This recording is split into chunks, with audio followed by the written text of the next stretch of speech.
titulada Una familia para Dios, o bien construyendo una familia para Dios. Porque recuerden que esa ha sido la ilustración desde el principio hasta esta, que es la sexta lección ya, es una construcción. Todos estamos construyendo algo, sea que lo construyamos bien o no, pero todos estamos construyendo.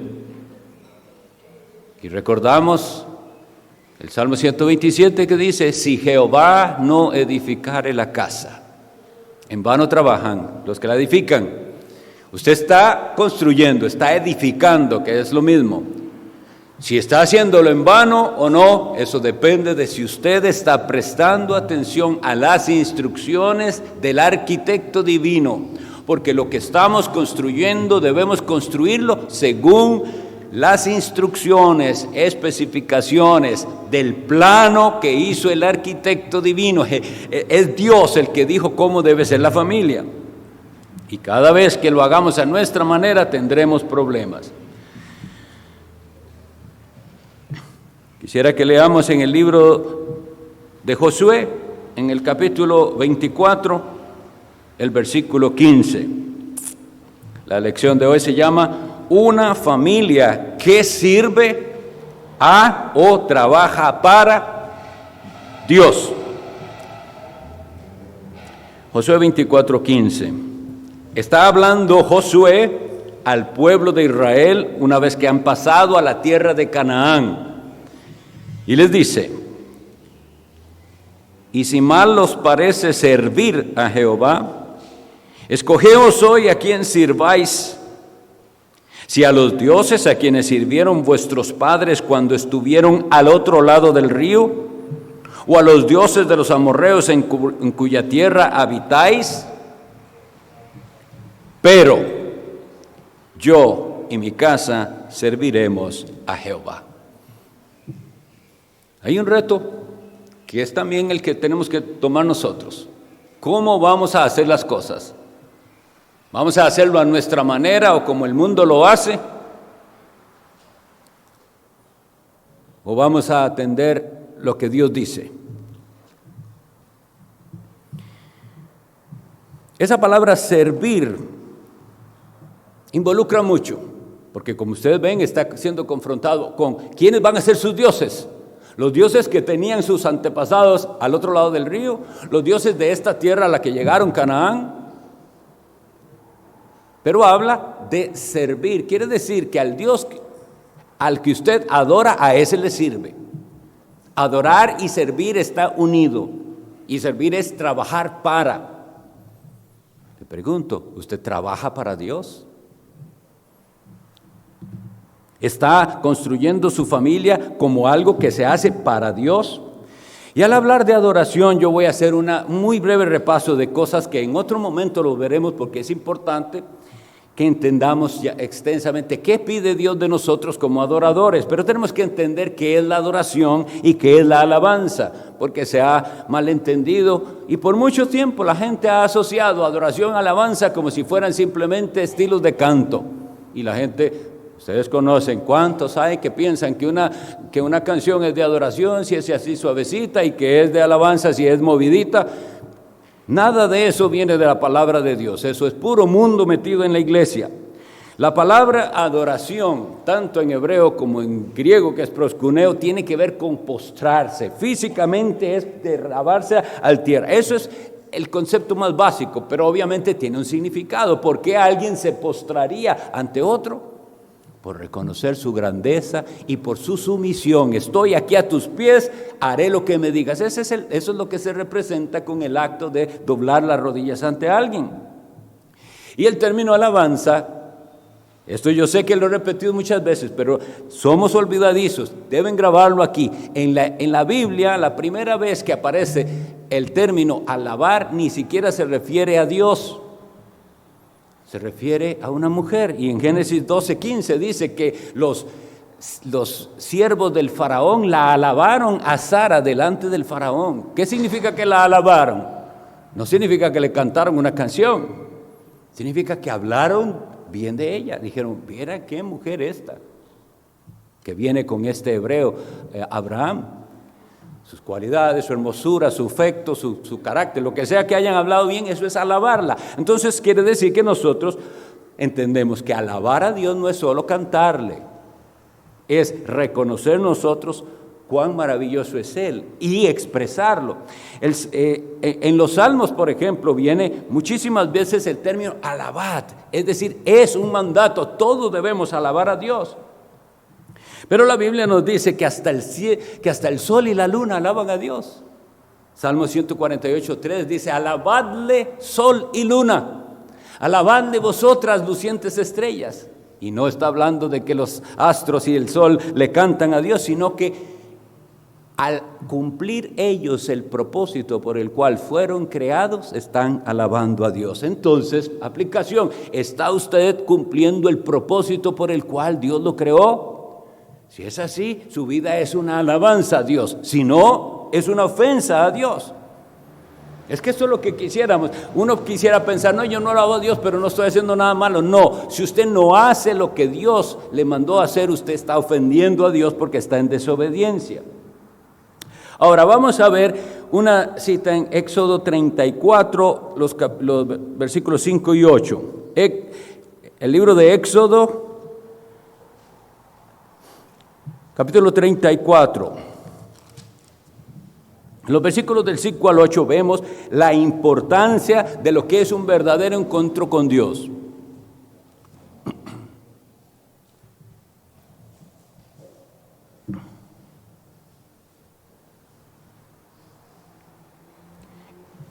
Y Jehová descendió en la nube y estuvo allí con él, proclamando el nombre de Jehová. Y pasando Jehová por delante de él, proclamó, Jehová, Jehová, fuerte, misericordioso y piadoso, tardo para la ira y grande en misericordia y verdad, que guarda misericordia a millares, que perdona la iniquidad, la rebelión y el pecado, y que de ningún modo tendrá por inocente al malvado. Quería leer este versículo porque cuando Moisés quería ese encuentro con Dios, Moisés le dice, muéstrame tu gloria, yo quiero conocerte más de verdad. Dios le dice que sí, pero lo que ocurre es una proclamación del nombre de Dios. Es decir, que si usted quiere la presencia de Dios, tiene que centrar sus pensamientos en Dios y en cómo es Él, en su palabra. Algunas personas piensan en adoración, pero no están pensando en Dios mismo ni en lo que Él revela en su palabra. Así debería ser toda nuestra vida. Como decía el apóstol Pablo, Filipenses 1:21, para mí el vivir es Cristo. La adoración verdadera no tiene que suscribirse a un espacio en el que usted viene a la iglesia a hacer algo, sino que tiene que ser una vida de servicio. Esto entonces lo conectamos con escogeos a quien sirváis, pero yo y mi casa serviremos a Jehová. Ahora, habiendo dado esto rapidísimo de repaso, es una responsabilidad paterna hacer que su familia adore al Dios verdadero. Deuteronomio 6, del 6 al 9. Es una responsabilidad paterna. Si usted es padre de familia y no lo está haciendo, le ruego en el nombre del Señor, empiece a hacerlo porque es su deber llevar a su casa a Dios. Es decir, adorar en su familia. Y veamos lo que dice Deuteronomio 6, del 6 en adelante. Y estas palabras que yo te mando hoy estarán sobre tu corazón y las repetirás a tus hijos y hablarás de ellas estando en tu casa. Entonces les voy preguntando, ¿habla usted de las cosas de Dios en su casa? Y andando por el camino, ¿habla usted de Dios cuando camina con su esposa, sus hijos? Y al acostarte y cuando te levantes. Es decir, en todo momento Dios tiene que ser el centro de lo que hacemos. Versículo 8, y las atarás como una señal en tu mano y estarán como frontales entre tus ojos y las escribirás en los postes de tu casa y en tus puertas. Aquí les doy un dato. Como siempre el ser humano se desvía porque su corazón es engañoso. ¿Saben qué son filacterias? Las filacterias eran unas tiras de cuero en la que los hebreos escribían versículos y se los amarraban en los brazos y se los ponían aquí en la frente. Tal vez alguna vez busquen imágenes de judíos ortodoxos y los verán con esas franjas de cuero en los brazos y eso es tomar literalmente esto. Estas palabras estarán en tu mano y en los frontales en tus ojos. Pero mis hermanos, esta parte se puede hacer y la puede hacer el ser humano sin necesidad del Espíritu Santo, porque así es el ser humano. Quiere tergiversar, eso no fue lo que quiso decir Dios.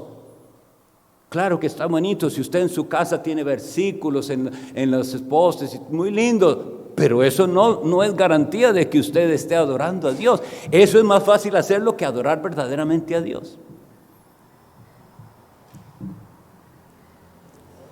Y quisiera empezar entonces a hablar de la adoración familiar con la triste posibilidad de que la devoción en la familia se vuelva una rutina. Porque yo sé que aquí muchos ya han sido instruidos y tratan de practicar la adoración familiar, que es reunir a su familia para adorar a Dios. Pero aún cuán preciosa puede ser esa actividad, si no la hacemos correctamente, se volverá una rutina muerta. Como reunirse a rezar el rosario. Y si no saben qué es el rosario, es la oración mecanizada en la que simplemente vamos diciendo lo que hay que decir, nos esperamos y amén y ya. Pero estamos hablando de servir a Dios, al Dios vivo y verdadero. Y una familia, entonces tenemos que construir una familia que trabaja para Dios. Como estamos hablando de construcción, quisiera decirles, el techo es esto, la adoración a Dios. Una casa que todavía no tiene techo todavía no es habitable. Hay cosas que la casa puede no tener. Digamos que no tiene puertas todavía, le ponemos una lata mientras tanto, unos palos, hay algo, pero la casa tiene que tener techo. Sin techo no es habitable una casa, porque hay lluvia y hay viento y lo que sea que pueda pasar. Sin techo no es habitable. Así deberíamos pensar de la adoración. Es el techo. Decía J.C. Wright que precisamente un hogar sin adoración familiar es una casa sin techo. Está a expensas de las inclemencias del tiempo. Y la iglesia cristiana ha perdido el rumbo cuando sus familias dejaron de practicar la adoración familiar. Algunos le llamaban el altar familiar, el culto familiar, como sea que le quieren decir, pero es el techo de la construcción. Sin eso no hay casa habitable. Y vean lo útil. Por eso dejaron de ejercer esa influencia las familias cristianas en otros. Porque incluso el culto familiar es un momento para influir en aquellos que nos rodean. Yo recuerdo cuando Abby estaba pequeñita y traía alguna amiguita a jugar del barrio o algo, y ya era el momento del devocional, pero estaba la amiguita. Ya ella sabía que ahí parábamos y hacíamos la devoción y ella tenía que estar. Y quien sea que esté, el familiar que llega a visitarle, y ya es momento de la adoración, lo invitamos. Familiar, amigo, vecino, el que sea, está invitado con toda la cortesía. Usted le dice, ya nosotros vamos a hacer la oración, ¿quiere quedarse un momentito? Que tenemos un momento de oración y lectura bíblica. Bueno, habrá quienes dicen, no, es que me precisa, ¿verdad? Y se van, no quieren, pero es una manera de la familia cristiana influir en sus familiares, en sus conocidos, en sus amigos. La adoración, lo primero que quisiera decir de la adoración familiar es que ese es el lugar para enseñarle a nuestra familia la reverencia. Ese es el lugar. No podemos pretender que se comporten reverentes en la casa si no le hemos enseñado, en la iglesia, si no le hemos enseñado esa reverencia en la casa. Pregunto, ¿conocen sus hijos lo que es el respeto a Dios? Respeto a Dios y a todo lo sagrado. Eso ellos lo tienen que, no porque usted se lo dice, es que ellos lo ven a usted, padre de familia, madre de familia. Incluso si ellos no son cristianos, incluso si todavía no son convertidos o que son rebeldes, ellos tienen que ver cuánto usted respeta a Dios y a su palabra. Ahí usted les está dando un tremendo ejemplo. Vuelvo a preguntar, ¿conocen sus hijos el respeto que usted le tiene a Dios y a todo lo sagrado? Ahora bien, con esto de la devoción familiar y de estas prácticas, tenemos que combatir nuestro corazón que es dado a la superstición. Una superstición es algo que se hace, usted no sabe por qué, pero le da miedo no hacerlo. Vuelvo a decir, que es cuando usted haga algo y usted dice, tengo que hacerlo, no sé por qué, pero me da miedo no hacerlo, eso es una superstición. Porque todo lo que usted hace debe entender por qué lo hace. Entonces, por ejemplo, usted va a enseñarle a sus hijos que se hace una oración antes de comer, pero si usted no lo enseña bien, lo que hace es inculcarles una superstición, como una señora que alguna vez escuché que le dijo a sus nietos, iban a comer, cuidado, no pueda dar ni un bocado sin haber orado, porque le cae mal o la comida o algo así. Entonces el niño cree que esa es la razón para la que usted debe inculcar. No vamos a comer sin haberle dado gracias a Dios, porque el alimento que tenemos hoy, sea lo que sea, poquito o mucho, lo proveyó nuestro Dios y tenemos que agradecerle y alabarle por lo que nos dio. No es por miedo de que nos cae mal, porque si no estamos haciendo lo mismo, que igual ustedes conocerán la práctica en algunos hogares católicos, que el niño o el joven o quien sea no sale de la casa sin que le hagan la señal de la cruz en la frente. Y él sabe que no lo hace porque se espera que le hagan la señal, pero ¿entiende él qué es y para qué? En general no. Entonces, si nosotros hemos de implementar la costumbre necesaria y ordenada por Dios de tener devoción en la familia, hagámoslo por favor, mis hermanos, entendiendo el por qué, el para qué, y que nuestra familia entienda el por qué y para qué. Pero eso sí, quiero decirles, no es opcional. Si usted es creyente, usted tiene que poder decir, yo y mi casa serviremos a Jehová. Y le digo de una vez, se enfrentará obstáculos.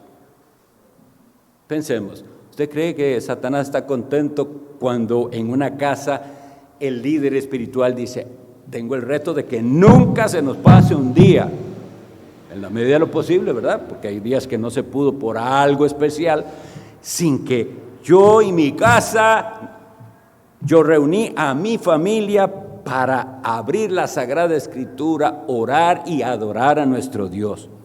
Eso, mis hermanos, deja algo en el corazón de nuestros hijos. Eso está ahí marcado. Puede, como les digo, que no sean convertidos y que hasta se lleguen a rebelar, pero ahí llevan ellos aquel mensaje. Mi papá jamás dejó de practicar la devoción en mi casa. Pasara lo que pasara, hubiera pasado lo que hubiera pasado, porque les comento, va a pasar. Van a haber conflictos en los cuales ustedes dirán, mejor hoy ni oremos, porque tuvo una discusión, porque pasó un problema. Hoy mejor no estamos de ánimo. No, es una batalla espiritual. Si fue un día malo, si hubo un contratiempo, si hubo una discusión, vamos a vencer al enemigo, nos vamos a reunir en el nombre de Cristo y vamos a invocar a nuestro Salvador, vamos a leer la Biblia y vamos a recibir la paz de Dios. Pero claro, lo más fácil es decir, hoy no lo hagamos, y eso es cobardía. Todas estas cosas, yo sé que muchos las sabemos, pero como dice el apóstol, a mí no me es molesto deciros las mismas cosas una y otra vez, hasta que penetren, hasta que las entendamos y las practiquemos de corazón. La devoción familiar tiene los siguientes elementos. Oración. Nunca deberíamos acercarnos a este libro sagrado como si nada. Ok, ya vamos a hacer la lectura. Ok, ¿por dónde vamos? Y como algo así. Jamás. Es la palabra de Dios. Antes de leerla deberíamos haber pedido una breve oración pidiendo al Señor que bendiga esa lectura, porque no es cualquier libro. No estamos leyendo otro libro. Si usted va a leer otro libro con su familia, puede leerlo así, es un libro, hay libros buenos, pero esta es la palabra de Dios. Debe haber entonces, y deben percibir nuestros hijos que, ¿cómo es que oran los padres? Primero que todo, oyen ellos, prestan atención a las oraciones que hacen sus papás, su mamá, papá y mamá. ¿Y qué escuchan ellos en esa oración? Que hay una comunicación afectuosa pero respetuosa con Dios. Tenemos que enseñarles eso, porque como les digo, la gente está llena de supersticiones y nosotros debemos mostrarles que sí se puede tener una relación verdadera con Dios, en la cual nos acercamos a Él con la confianza de llamarle Padre, Padre nuestro. Y sin olvidar que Él está en los cielos. Padre nuestro que estás en los cielos. No se le olvide transmitir esas dos cosas a sus hijos. Él sí es nuestro Padre, Él nos adopta por la fe en Jesucristo, pero Él está en los cielos. Él no es como nosotros. Tiene que ser una comunicación reverente, respetuosa. La Sagrada Escritura nos dice la necesidad de instrucción y exhortación en la familia. Pero lo que nos dice, demanda del líder del hogar, preparación. Primera a los Corintios 14:31 dice así. Primera a Corintios 14:31. Está hablando en particular de las mujeres y dice esto. Y si quieren aprender algo, pregunten en casa a sus maridos. Pero vivimos en una época que las mujeres, si quieren aprender algo, van al internet o a alguna otra parte, pero no le tienen confianza al esposo para decirle, estuve leyendo tal o cual pasaje y no lo entendí. Y el esposo, que debería ir adelante, podría explicarlo, o bien decirle, mira que yo tampoco lo entiendo, pero lo voy a estudiar y así los hijos también, porque si la esposa debe preguntarle a su marido, pues mucho más los hijos. Si quieren aprender algo, pregunten en casa a sus maridos. Esto nos confronta con la realidad triste que vivimos. ¿Cuántas personas ustedes conocen en iglesias que definitivamente podrían decir, bueno, si yo quería aprender y le tengo que preguntar a él, me quedo sin aprender porque él no sabe nada, ni le interesa, ni nunca está escudriñando la palabra, ni menos oyendo una predicación o algo provechoso. Él solo sabe de fútbol. Esto es importante. Y es importante, hermanas, porque debemos, y eso es lo que estamos tratando, ¿verdad? De construir a la manera de Dios. Si usted quiere construir a la manera de Dios, Dios le manda, mi hermana, si estamos hablando de una mujer que tiene un esposo cristiano, un esposo no cristiano no va a atender esto, pero si él es cristiano, usted debe ayudarle, impulsarlo y facilitarle que él tenga un rato para estudiar la palabra de Dios. Y entonces pueda darles algo, porque lo que no debe hacer es asumir usted, hermana, como si usted fuera la cabeza de hogar, como si usted fuera el líder espiritual. Y es lo que algunas han hecho. Entonces, como él no es tan bueno, ella se pone, estudia y ella es la que lleva la enseñanza. La intención, la puedo entender, creo que no es con una mala intención, pero no es lo que Dios mandó. Y cuando hacemos las cosas como Dios no las mandó, habrá consecuencias. ¿Recuerdan la lectura bíblica de hoy hace 8 días? ¿Qué le dice Dios a Moisés? Háblale a la peña y saldrá agua. Y él estaba muy enojado porque y tenía razones para estar enojado, pero golpea 2 veces la piedra, la peña, agua sale, pero el castigo viene. Y después, aunque le ruegue y le ruegue a Dios, no hay vuelta atrás. No me santificasteis delante del pueblo. Santificar a Dios es obedecerle. Cuando nosotros vemos esa oración, es tan ejemplar en todo lo que Cristo nos enseña a orar. Padre nuestro que estás en los cielos, santificado sea tu nombre. Y con lo que vimos, santificar el nombre de Dios es obedecerle. Entonces nosotros debemos procurar obedecerle y hacer que otros santifiquen el nombre de Dios obedeciéndole. Pero si usted, hermana, toma el lugar que Dios no le ha dado, usted no está santificando el nombre de Dios, aunque lo haga con buena intención.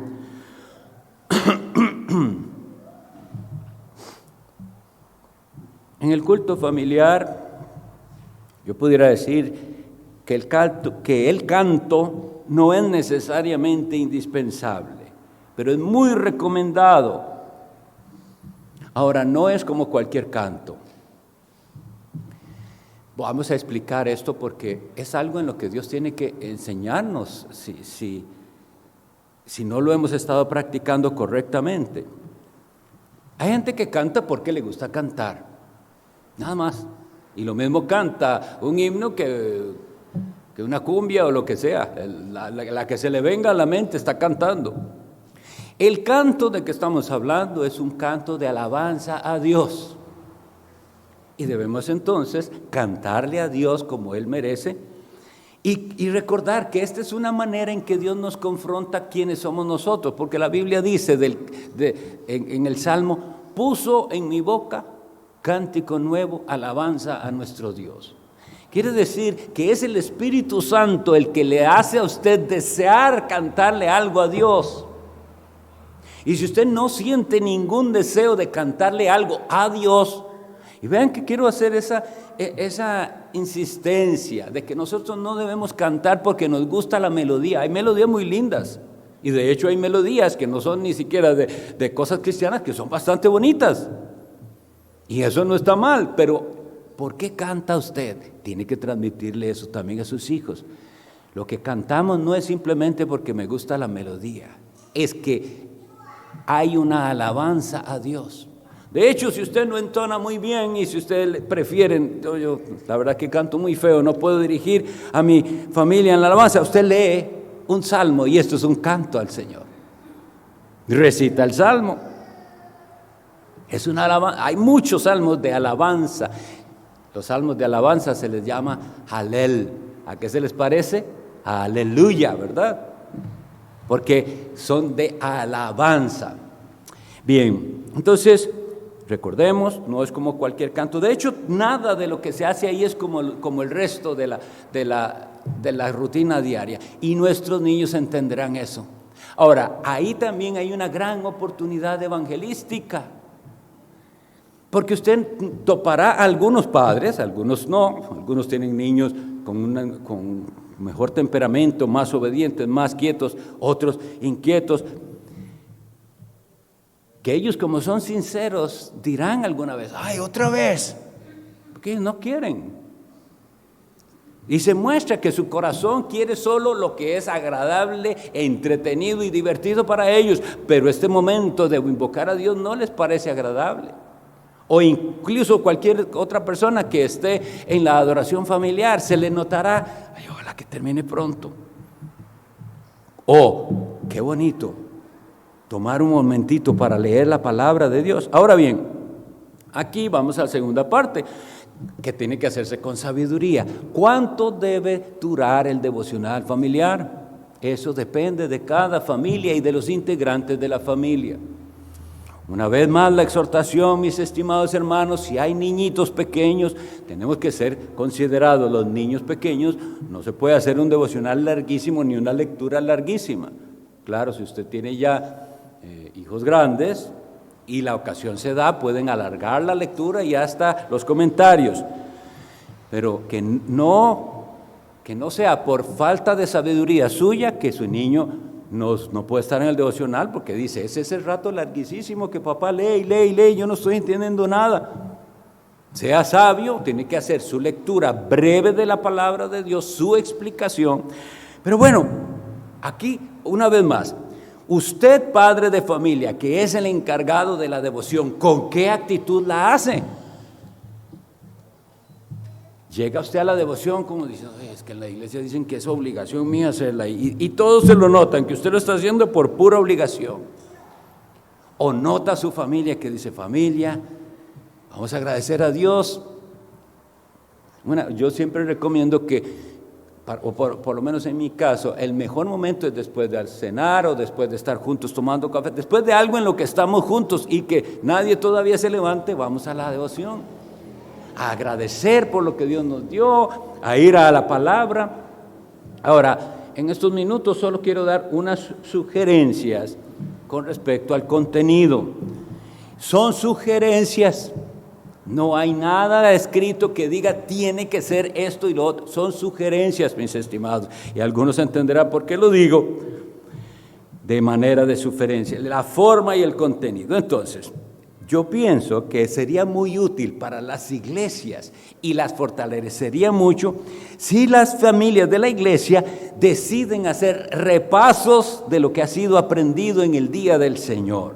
Porque ustedes conocen nuestra rutina de nuestras iglesias. Hay escuela dominical, culto de la mañana y culto de la tarde y memorización semanal. Hay mucho material. Entonces, ¿qué les parece si un día, nosotros tenemos 6 días, de lunes a sábado para devociones y el domingo el día especial de adoración a Dios? Pero digamos que vamos a tener de lunes a sábado. Entonces, el primer día, lunes, ¿qué les parece si ustedes recuerdan? Bueno, ¿qué se leyó de la lectura continuada en el culto de la mañana? Y entonces usted dice, bueno, vamos por Romanos tal, volvamos a leerlo. Y hubo un repaso de lo que el día del Señor se hizo. Un repaso es simplemente algo breve. Bueno, porque la lectura aquí no tiene usualmente comentario, pues entonces ya tenemos un tema para el lunes. El martes, ¿qué hacemos? Entonces, bueno, lo que debería haber hecho el lunes es escuela dominical, ¿verdad? Estábamos en orden. Lunes puede ser lo que vimos en escuela dominical. Martes puede ser la lectura del culto matutino. Miércoles puede ser de qué se trató el sermón de la mañana. Jueves puede ser la lectura bíblica del culto de la tarde. Viernes puede ser el sermón que se predicó en la tarde. Y sábado puede ser la lectura segunda del culto de la tarde, que tenemos una segunda lectura, o bien el pasaje de memorización. Todo esto es una sugerencia, pero ¿cuál es la ventaja que veo yo? Que entonces llegamos al día del Señor con el material fresco. Somos tan olvidadizos y tenemos tantas cosas en la cabeza y tantas ocupaciones que usted llega y yo le pregunto, ¿de qué fue la lección de hoy hace 8? Y la persona no se acuerda. Entonces, eso nos ayudaría. Pero es solo una sugerencia. Si usted desea, puede llevar la lectura continuada. De tapa a tapa se lee la Biblia o la que usted desee. Pero lo que no puede ser es algo opcional. Si usted ha dicho, como todo creyente, yo y mi casa serviremos a Jehová. La familia puede participar en la lectura, puede participar en oraciones, y qué lindo cuando participan en preguntas. Qué bonito cuando es así. Pero si no, siga adelante. Tiene que perseverar. Esta es una batalla. Esta es verdadera guerra espiritual, porque el enemigo no quiere que en su casa usted practique la devoción familiar. Él no quiere que ustedes lean la Biblia, él no quiere que ustedes oren juntos.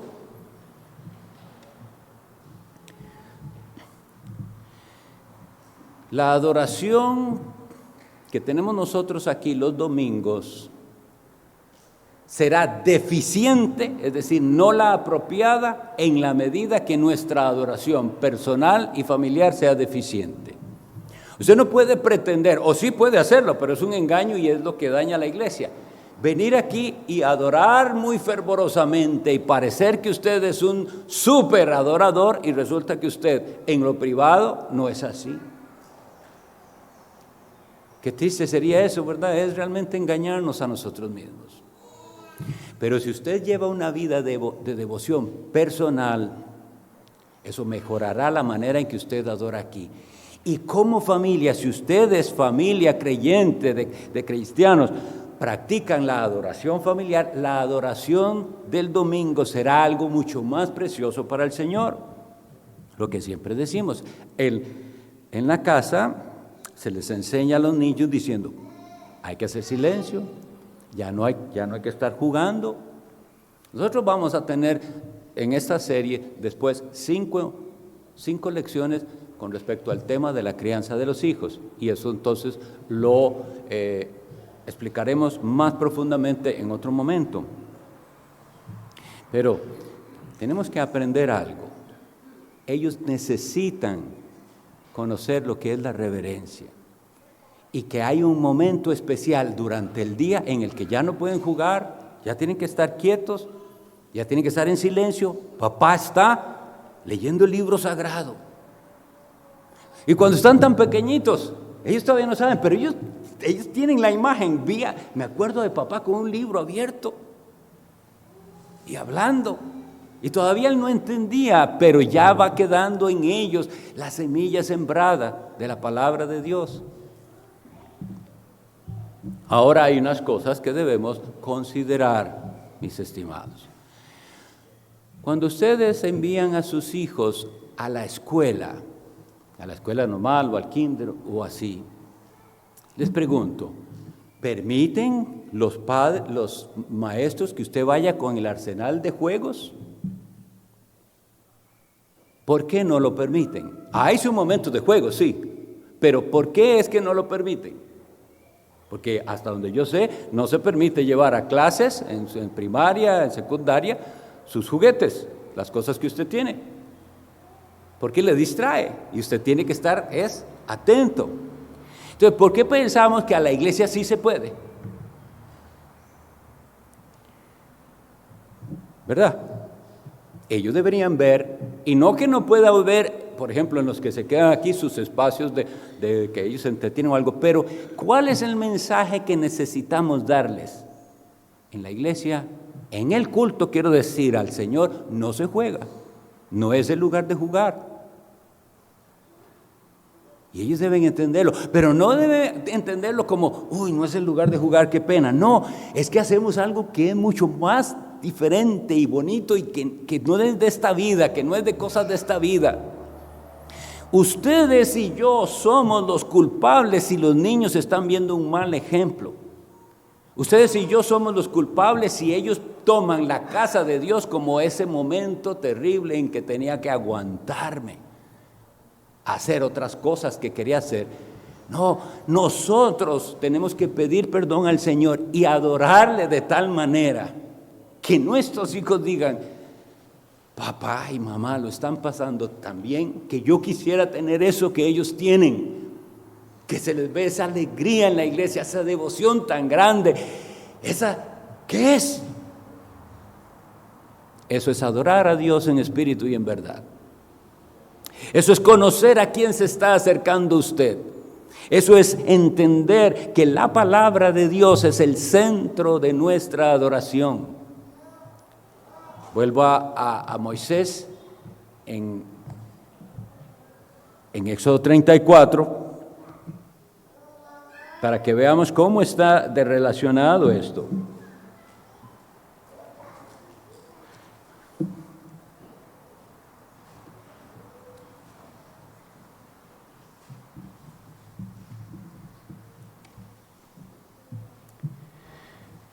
Entonces habíamos dicho que pasando Jehová, dice el versículo 6, por delante de él proclamó, Jehová, Jehová. Ahora, ¿me entienden por qué es que se repite el nombre de Dios? Él es lo importante, es Él lo importante, es Dios. Fuerte, misericordioso, piadoso, tardo para la ira y grande en misericordia y verdad, que guarda misericordia a millares, que perdona la iniquidad, la rebelión y el pecado, y que de ningún modo tendrá por inocente al malvado, que visita la maldad de los padres sobre los hijos y sobre los hijos de los hijos hasta la tercera y cuarta generación. Hermanos, pónganme atención al versículo 8 para que terminemos aquí. Entonces Moisés, apresurándose, bajó la cabeza hacia el suelo y adoró. Cuando Dios es presentado de la manera correcta, esa debe ser la reacción. Le pregunto, ¿es esa su reacción? ¿Es esa su reacción cuando la palabra de Dios es predicada? Si usted presta atención, dice, apresurándose, bajó la cabeza hacia el suelo y adoró. Si esto no es lo que está produciendo la predicación de la palabra de Dios, entonces algo está fallando.